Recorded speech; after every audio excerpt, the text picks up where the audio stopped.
Hello दोस्तों, नमस्कार। मैं अनूप मिश्रा आप सभी के सामने एक बार फिर उपस्थित हुआ हूँ अपना एक नया वीडियो लेकर।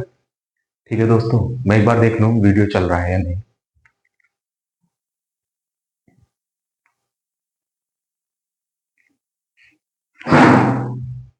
हाँ तो दोस्तों, आइए हम लोग अपनी एक नई श्रृंखला की शुरुआत करते हैं।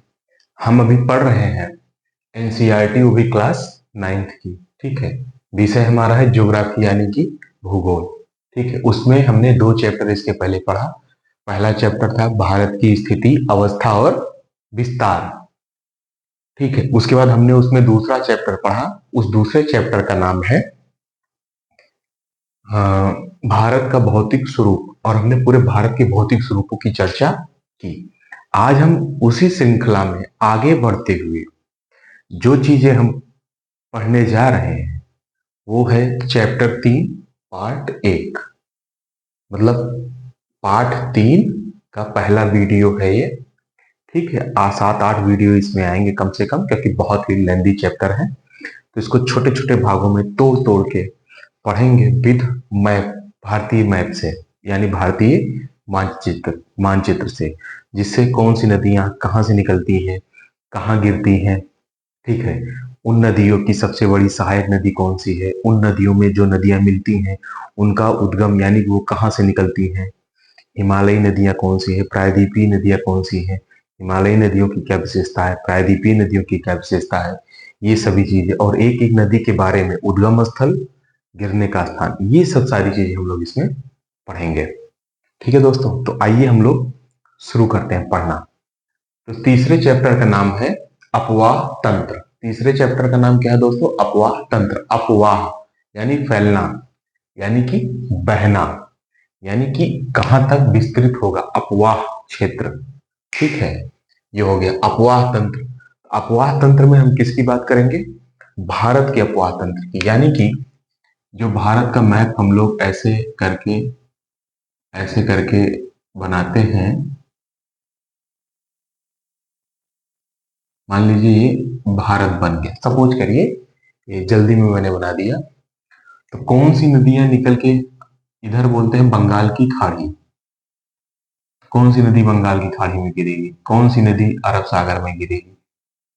कुछ नदियां यहां से निकलती हैं, कुछ नदियां यहां से, कुछ नदियां यहां से, कुछ यहां से, कुछ यहां से। ये सब सारी चीजें इसमें हम पढ़ेंगे, यानी कि पूरे भारत के अपवाह क्षेत्र यानी बहाव क्षेत्र से निकलने वाली नदी कहाँ से निकलती है, उद्गम स्थल, और कहाँ गिरेगी ये। तो हम भारत का इन पूरी नदियों के समूह को क्या कहते हैं? हम उसको भारत में अपवाह तंत्र कहते हैं। जैसे हमारे शरीर में कोशिकाएं, कोशिका तंत्र, तंत्रिका तंत्र है, जैसे ये एक तंत्र दूसरे तंत्र से जुड़ा है, ये भी किसी चीज का तंत्र है। मान लो ये लाइन का तंत्र है, सब जुड़ा है, ये एक तरीके से तंत्र हो गया ना। वैसे भारत में जो नदियां जिस रूप से बिखरी हैं, ये क्या है? तंत्र है। तो हम क्या पढ़ रहे हैं? भारत में अपवाह तंत्र। तो भारत के अपवाह तंत्र को हम भारतीय परपाटी के अनुसार कितने भागों में बांटेंगे, ये देखना है। तो भारतीय अपवाह तंत्र को हम 2 भागों में दोस्तों बांटेंगे। ठीक है, आइए देखते हैं उन 2 भागों में हम किसको किसको बांटते हैं। तो उन 2 भागों में से पहला भाग है ये आपका, और ये दूसरा भाग है। तो पहले भाग को हम हिमालयी अपवाह तंत्र बोलते हैं, पहला नाम। इसका दूसरा नाम है उत्तरी भारत का अपवाह तंत्र, दूसरा नाम है। इसका तीसरा नाम है सदा नीरा अपवाह तंत्र। ठीक है, तो पहली चीज इस, चलिए बताते हैं, भी रुक जाइए। पहला तंत्र ये हो गया। दूसरा तंत्र हो गया प्रायद्वीपीय भारत, यानी कि दक्षिण भारत, यानी कि मौसमी नदियां। तो भारत के अपवाह तंत्र को कितने भागों में बांटा? मेन रूप से 2। एक हिमालय का अपवाह तंत्र, दूसरा प्रायद्वीप का अपवाह तंत्र। आप लोगों ने पढ़ा था ना, ये हो गया आपका प्रायद्वीप, ये हो गया आपका ऊपर वाला हिमालय, तो नीचे ये प्रायद्वीप का अपवाह तंत्र यानी प्रायद्वीपीय भारत का अपवाह तंत्र, और दूसरा हिमालय का अपवाह तंत्र। तो भारत को हमने कितने भागों में बांटा? 2। पहला प्रायद्वीपीय, पहला पहला हिमालय का अपवाह तंत्र, दूसरा प्रायद्वीपीय अपवाह तंत्र। ठीक है, अब इन अपवाह तंत्र को हम कई नामों से जानते हैं, इनके नामों के अनुसार इनकी व्याख्या करते हैं। ठीक है, देखो जियोग्राफी जो है वो समझने की चीज है, रटने लिखने से अच्छी चीज ये है या अच्छी बात कि आप उसको समझें। ठीक है, तो वो चीजें आपको ज्यादा समझ में आएंगी। तो आइए, हिमालय, हिमालयी अपवाह तंत्र मतलब कि ऐसी नदियां जो हिमालय से निकलकर मैदानी भागों में प्रवेश करती हैं और अरब सागर में गिरती हैं, वे या बंगाल की खाड़ी में गिरती हैं, वे सभी नदियां क्या कहलाती हैं? हिमालयी अपवाह तंत्र कहलाती हैं। पहली परिभाषा। अब जैसे प्रश्न पूछ लिया उत्तर भारत का अपवाह तंत्र, वे सभी नदियां जो उत्तर भारत से निकलती हैं, जो बंगाल की खाड़ी या अरब सागर में जाकर अपने पानी को गिराती हैं, वे सभी तंत्र या नदियां कौन सी अपवाह तंत्र में आती है? उत्तरी भारत की अपवाह तंत्र। तीसरा चीज, सदा नीरा अपवाह तंत्र, यानी कि ऐसी नदियां जिनमें वर्ष भर वर्षा की मात्रा, सॉरी, ऐसी नदियां जिसमें वर्ष भर जल की मात्रा बनी रहे, वो चाहे हिमनद यानी कि ग्लेशियर के पिघलने से या वर्षण यानी वर्षा के माध्यम से पानी जिसमें लगातार हो, वे नदियां सदा नीरा अपवाह तंत्र के अंतर्गत आती हैं। ठीक है, अब दूसरे टाइप पे हम चर्चा करेंगे। आइए, दूसरा है प्रायद्वीपीय भारत की नदियां। प्रायद्वीपीय भारत की नदियां उन नदियों को कहते हैं, उन नदियों को प्रायद्वीपीय भारत की नदियां कहते हैं जो नदियां प्रायद्वीपीय भारत में पाई जाती हैं, जो अपना पानी बंगाल की खाड़ी या अरब सागर में गिराती हैं। पहली चीज। दूसरी चीज, दक्षिण भारत की नदियां, वे नदियां जो भारत के दक्षिणी हिस्से में पाई जाती हैं, अपना पानी या अपना जल बंगाल की खाड़ी या अरब सागर में गिराती हैं, उन्हें हम दक्षिण भारत की नदियां कहते हैं। तीसरी, मौसमी नदियां, वे नदियां जो प्रायद्वीपीय भारत या दक्षिण भारत में पाई जाती हैं, जिनमें वर्ष भर वर्षा का जल नहीं रहता है, जिसमें वर्ष भर यानी पूरे साल वर्षा का जल नहीं रहता। वर्षा का जल सिर्फ वहां पे कब आता है? जब बारिश का मौसम आता है, तो पानी नदी द्रोणियों में इकट्ठा होता है, उसके माध्यम से बहाव करके चाहे बंगाल की खाड़ी या अरब सागर में गिराता है, तो वह वर्षा का जल क्या कहलाता है, या वह अपवाह तंत्र क्या कहलाता है? मौसमी नदी का अपवाह तंत्र। ठीक है, तो प्रायद्वीपीय भारत की नदियां हो गई और चाहे हिमालय की नदियां हो गई। ठीक है, अब प्रश्न आपसे ये भी पूछ सकता है कि हिमालयी नदियां या प्रायद्वीपीय भारत की नदियों में बेसिक डिफरेंस क्या है? तो इन दोनों नदियों में सबसे बेसिक डिफरेंस ये है कि हिमालयी नदियों में, अभी जो हमने आपको पहले बताया, साल भर वर्षा का जल बना रहता है, जबकि प्रायद्वीपीय भारत में पाई जाने वाली अपवाह तंत्र नदियां, इनमें वर्ष भर वर्षा का जल नहीं रहता। बेसिक डिफरेंस यही है। ठीक है, इतनी चीजें हो गई। अब हम आज इसकी चर्चा करते हैं। प्रायद्वीपीय भारत को आप भूल जाओ, इसका नंबर तो मुझे लग रहा है 6-7 दिन बाद ही आएगा। तो आज हम खाली हिमालयी नदियों को पढ़ेंगे और उनके भाग के बारे में देखेंगे, और उन भाग में से सिर्फ इसकी ये ए बी सी, तो हिमालय से निकलने वाली 3 नदी तंत्र है। ठीक है, हिमालयी नदियों, हिमालयी अपवाह तंत्र से निकलने वाली 3 नदियों के तंत्र है। पहली नदी तंत्र को हम सिंधु नदी तंत्र कहते हैं, दूसरे नदी तंत्र को हम गंगा नदी तंत्र कहते हैं, तीसरे नदी तंत्र को हम ब्रह्मपुत्र नदी तंत्र कहते हैं। ठीक है, ये आपका हमने मैप में बड़ा सा हिमालय बना दिया, और इस हिमालय में सिंधु नदी तंत्र से निकलने वाली सिंधु नदी और उसके साथ में अन्य 5 सहायक नदियों को इस मैप में, सिंधु नदी हो गई, उसके बाद उसकी अन्य 5 सहायक नदी सीरियल से, यानी कि उत्तर से दक्षिण के क्रम में जो सीरियल से आते हैं, उनका सीरियल ये है। सिंधु नदी तंत्र तो है ही, सारी नदियां आके सिंधु में मिल रही हैं, लेकिन सीरियल से जब देखेंगे तो क्या, सबसे पहले सिंधु नदी तंत्र में एक नदी खुद सिंधु हो गई। अब उस तंत्र में कितनी नदियां सम्मिलित हो रही हैं? देखिए, सबसे पहले झेलम, उसके बाद चेनाब, उसके बाद फिर रावी, फिर व्यास, फिर सतलज। तो कैसे याद करेंगे? सिंधु, झेलम, चेनाब, रावी, व्यास, सतलज। सिंधु, झेलम, चेनाब, रावी, व्यास, सतलज। सिंधु, झेलम, चेनाब, रावी, व्यास, सतलज। सिंधु, झेलम, चेनाब, रावी, व्यास, सतलज। इस तरीके से हम याद करेंगे। सिंधु, झेलम, रावी, व्यास। सिंधु झेलम, सिंधु झेलम, सॉरी यहाँ पे चिनाब लिख लीजिए, सिंधु झेलम चिनाब, चिनाब, ठीक है। उसके बाद रावी, व्यास, सतलज। इसको याद करने का फॉर्मूला क्या है? साझे चेरा व्यास। कैसे याद करना है? साझे चेरा व्यास। सिंधु नदी तंत्र की सारी नदियों के नाम, वो भी सीरियल से, कैसे याद होगा? साझे चेरा व्यास। सा से सिंधु, झे से झेलम, चे से चेराब, रा से रावी, व्या से व्यास, सा से सतलज। यानी सिंधु नदी तंत्र में जो सबसे ऊपर की नदी है उसको हम क्या बोलेंगे? सिंधु नदी। और सिंधु नदी तंत्र में जो सबसे नीचे नदी पाई जाती है उसको हम क्या बोलते हैं? सतलज नदी। ठीक है, ये हो गया। ये आपका भारत का मानचित्र है। भारत के पूरब में तिब्बत स्थित है। ठीक है, तिब्बत क्षेत्र से तीन मुख्य नदियां निकलती हैं, जैसे एक सिंधु नदी हो गया, दूसरा आपका सतलज हो गया, तीसरा आपका ब्रह्मपुत्र। ये मुख्य नदी मैं इसलिए कह रहा हूं कि तीनों नदियां आसपास से ही निकलती हैं। सिंधु नदी तंत्र में दो नदियां, एक सिंधु नदी और दूसरी स्वयं सतलज नदी, देखिए आसपास से ही निकल रही है ना। ये सिंधु हो गया, ये आपका सतलज हो गया, और यहीं से एक नदी ऐसे निकलेगी, उसको हम ब्रह्मपुत्र नदी बोलेंगे, ऐसे भारत में प्रवेश करेगी। ठीक है, तब आइए, तो हिमालयी नदियों के कितने भागों में बांटा है? हिमालयी नदियों में तीन तंत्र है। पहला सिंधु तंत्र, दूसरा गंगा तंत्र, तीसरा आपका ब्रह्मपुत्र तंत्र।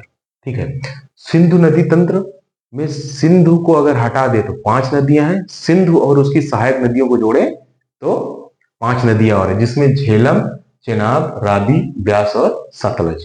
तो ये ऐसी नदियां हैं जो सिंधु नदी में बाएं से मिलती हैं। ये सब नदियां सिंधु में कैसे मिलती हैं? बाएं से, क्योंकि ये भारत से निकलती हैं सारी नदियां, इसलिए बाएं से मिलती हैं, इसलिए उनको कैलकुलेट करेंगे। लेकिन कुछ नदियां सिंधु में दाएं से मिलती है। कैसे मिलती है दोस्तों? दाएं तरफ से। तो जो दाएं तरफ से निकलती हैं उसमें गोलम, खुर्रम, कुर्रम, तांडी, ये सब नदियां हैं, नुब्रा, श्योक। ठीक है, तो ये सब नदियां दाएं से मिलती हैं, तो वो पाकिस्तान से निकलती हैं, तो हम उसको नहीं पढ़ेंगे। जो नदियां बाएं से निकलती हैं और इसमें मिलती हैं, वो भी भारत से निकलती हैं, हम उनको पढ़ेंगे। तो ये पांच नदियां हैं जो बाएं से सिंधु में मिलती हैं और भारत से निकलती हैं। अगला नदी तंत्र हो गया आपका गंगा। गंगा में दाहिने से भी कुछ नदियां मिलती हैं, कुछ नदियां बाएं से भी मिलती हैं। गंगा नदी को पढ़ाएंगे अच्छे से डिटेल में। उसके बाद क्या करेंगे? सिंधु में दाएं बाएं से मिला के यमुना, टोन, सोन, केन, बेतवा, महा, नंदा, सरयू, गंडक, ये सभी जो नदियां हैं इनके बारे में भी पढ़ाएंगे, इनका उद्गम स्थल भी। फिर लास्ट में आपको ब्रह्मपुत्र नदी पढ़ाएंगे, क्योंकि ब्रह्मपुत्र और गंगा नदी आगे चल के बांग्लादेश में मिल जाती है और वहां से फिर बंगाल की खाड़ी में विसर्जित हो जाती है। तो सिंधु नदी तंत्र और ब्रह्मपुत्र नदी तंत्र आपस में मिलेगी, और आपस में मिलने के बाद कहां जाएगी? अरब सागर में जाके गिरेगी। ठीक है, तो आज हमको क्या पढ़ना है? आज हमको सबसे पहले पढ़ना है कि हिमालय की नदियां क्या है, क्या स्थिति इसकी। उसके बाद सिंधु नदी तंत्र क्या है, खुद सिंधु नदी के बारे में पढ़ेंगे, कहां से निकलेगा, कहां पे गिरेगा। फिर उनकी एक एक करके सहायक नदियों के बारे में पढ़ेंगे। ठीक है दोस्तों, आइए चलिए फिर हम लोग आगे की शुरुआत करते हैं। ठीक है,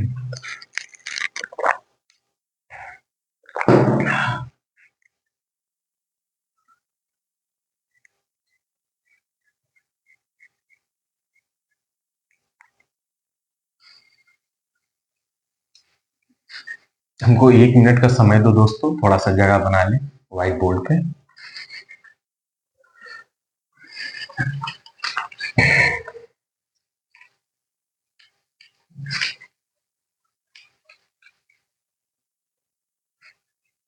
बन गई जगह।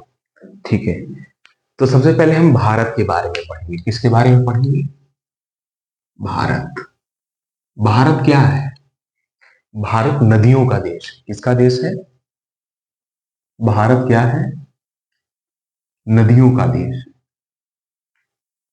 ठीक है, भारत क्या है दोस्तों? भारत नदियों का देश है।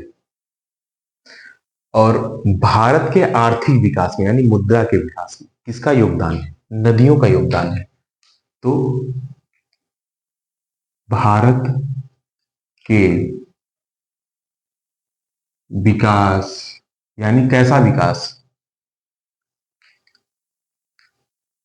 आर्थिक विकास।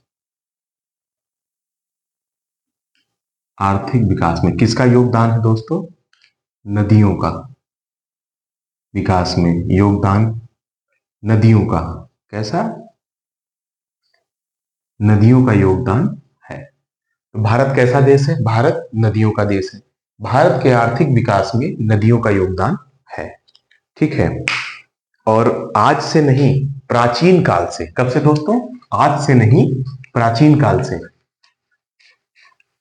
जितनी भी सभ्यताएं विकसित हुई हैं प्राचीन काल में, वो सभी किसके किनारे विकसित हुई हैं? नदियों के किनारे।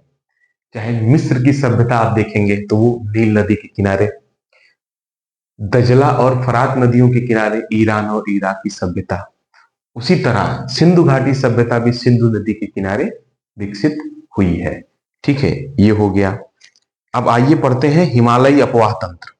ठीक है, जैसे हमने बताया था ना हिमालयी अपवाह तंत्र, तो एक एक चीज के बारे में डिटेल से पढ़ेंगे। तो सबसे पहले हेडिंग क्या रहेगी? हिमालयी अपवाह तंत्र। हिमालयी अपवाह तंत्र। ठीक है दोस्तों, ये हो गया आपका हिमालयी अपवाह तंत्र। ठीक है, हिमालयी अपवाह तंत्र की विशेषता क्या है?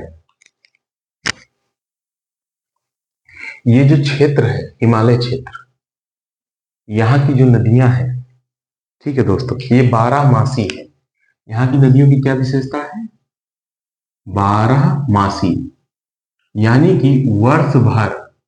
कैसे दोस्तों? वर्ष भर जल रहता है। कैसे? कैसे जल रहता है? हिमनद, हिमनद के रूप में प्लस वर्षा के रूप में।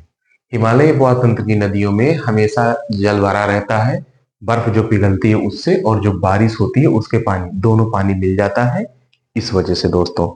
ठीक है, और ये क्या करती हैं? ये नदियां जब यहाँ से जल प्राप्त करती हैं तो धीरे धीरे आगे बढ़ती हैं, और जब पहाड़ों से नीचे आती हैं तो ये बहुत ही तीव्र वेग से आती हैं। कैसी आती हैं? बहुत ही तीव्र वेग से आती हैं। तो अपने साथ ये कुछ चीजें अपर्दित करके लाती हैं। जैसे क्या अपर्दित करके लाती हैं?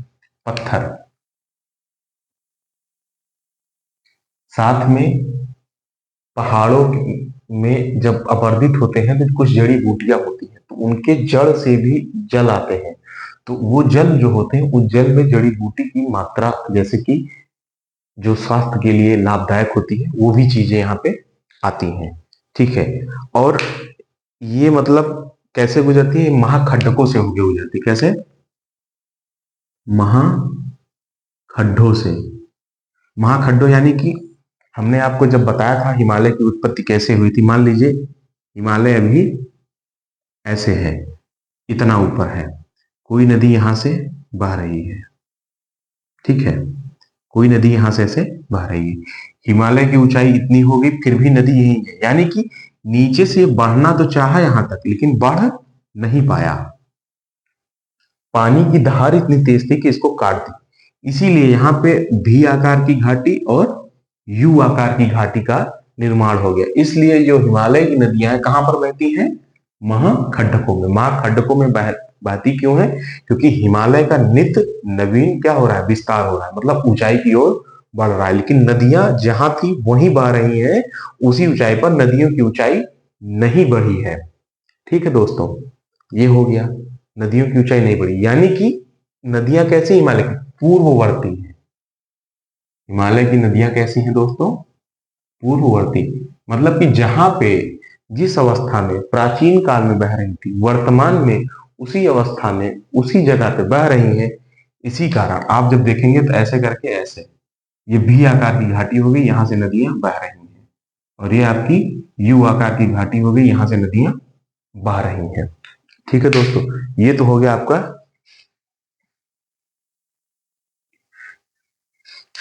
हिमालयी नदियों का। अब जब हिमालयी नदियां बही, अब यहां से बहने के बाद जब मैदानी भागों में प्रवेश की तो कुछ चीजों का निर्माण करती है। क्या करती हैं? कुछ चीजों का निर्माण करती हैं जब मैदानी भागों में पहुंचती हैं। उनमें किन चीजों का निर्माण करती हैं? जैसे कि समतल घाटियों का निर्माण, जैसे समतल घाटियां, जल प्रपात, जैसे गोखुर झील। इसमें स्याही खत्म हो गई है, मैं तब तक स्याही भर लेता हूं और चीजों को धीरे धीरे समझाता हूं। जैसे कि इसमें आपने देखा होगा जलप्रपात।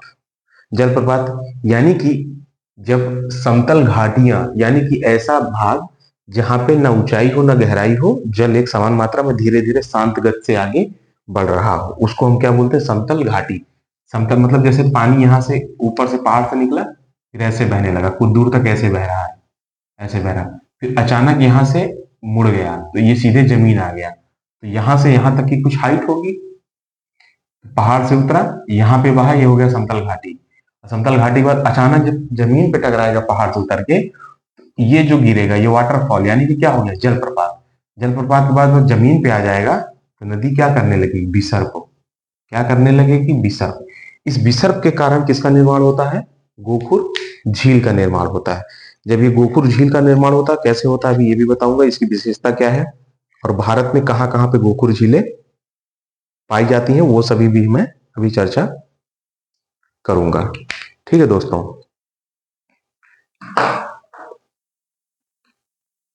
आइए देखते हैं। समतल घाटियां बही, समतल घाटियों से आगे बढ़ी तो आपको जलप्रपात मिले, जलप्रपात से जब थोड़ा आगे बढ़ेंगे गोखुर झील। यानी कि जब नदी समतल घाटियों से होकर जलप्रपात से गिरी और उसके बाद जब जमीन पे आई तो सर्पाकार गति करने लगी, मतलब इस तरीके से गति करने लगी, इस तरीके से, ऐसे ऐसे ऐसे गति करते करते, ऐसे गति करते करते अचानक यहां ऐसे मिल गई, फिर ऐसे बहने लगी, फिर आगे ऐसे ही होगा। यानी कि देखो, इन दोनों के बीच गैप कम हुआ, इन दोनों के बीच गैप कम हुआ, यहां पे और गैप कम हुआ, अचानक ये दोनों मिल गए, ये दोनों मिल गए और फिर ये कट गया, कट गया और फिर ये डायरेक्ट ऐसे यहां से बहने लगी और ये इस बहाव के रास्ते से अलग हो गई और यहां पे इकट्ठा हो गया पानी। ये देखोगे इसकी जो आकृति है जानवर या बैल या गाय के खुर के समान, किसके? खुर के समान। इसीलिए इस प्रकार की जो झील निर्मित हुई इसको हम बोलते हैं गोखुर झील दोस्तों। इसको हम लोग क्या बोलते हैं? गोखुर झील। ठीक है, ये सब सारी चीजें क्लियर हो गई। अब गोखुर झील के बाद हो गया, अब इसमें नदियां एक चीज और बनाती हैं जिसको बोलते हैं डेल्टा। क्या बनाती हैं? डेल्टा। हम जब इसका पिछला चैप्टर आपको पढ़ाए होंगे तो उसमें बताए होंगे डेल्टा कहाँ बनता है? पूर्वी घाट पर, पूर्वी तटीय मैदान या पूर्वी घाट के आगे जो बंगाल की खाड़ी है वहां पे जो नदियां पानी गिराती है वहां पे क्या बनता है? डेल्टा। डेल्टा ऐसे बनता है, यानी कि नदियां ऐसे बह रही हैं, ठीक है, पानी जा रहा है, बीच में कोई रुकावट आ गया तो नदियां अपने साथ अवसाद लेकर आती हैं, धीरे धीरे यहाँ जमा करने लगी, नदियां ऐसे बहने लगी, ऐसे यहाँ धीरे धीरे धीरे धीरे मलबा इकट्ठा हो गया, एक टापू टाइप का। तो जो ये आकृति बनी, त्रिभुज आप पढ़े होंगे, त्रिभुज मैथ मैथ में इसको डेल्टा बोलते हैं, तो इसकी आकृति कैसे होगी? डेल्टा। तो इसलिए इसको डेल्टा बोलते हैं। डेल्टा का भी निर्माण करता है। डेल्टा के बाद एक चीज का और निर्माण करता है, उसे बोलते हैं गुम्फित वाहिकाएं। गुम्फित वाहिकाएं,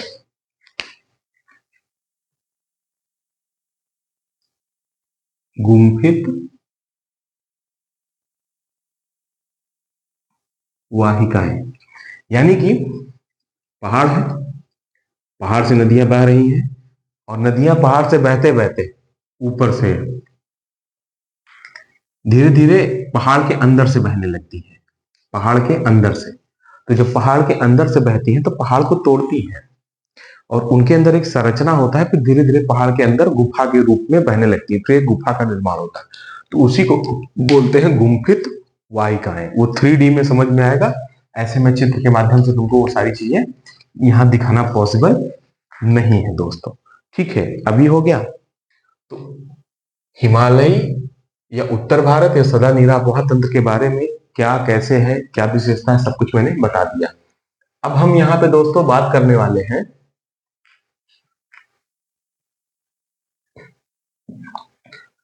हिमालय क्षेत्र में 3 नदी तंत्र है। कितने नदी तंत्र है? 3। एक सिंधु नदी तंत्र है, उसके बाद गंगा नदी तंत्र है, फिर ब्रह्मपुत्र नदी तंत्र। ठीक है, तो आज हम बात करेंगे सिंधु नदी तंत्र की। किसकी बात करेंगे?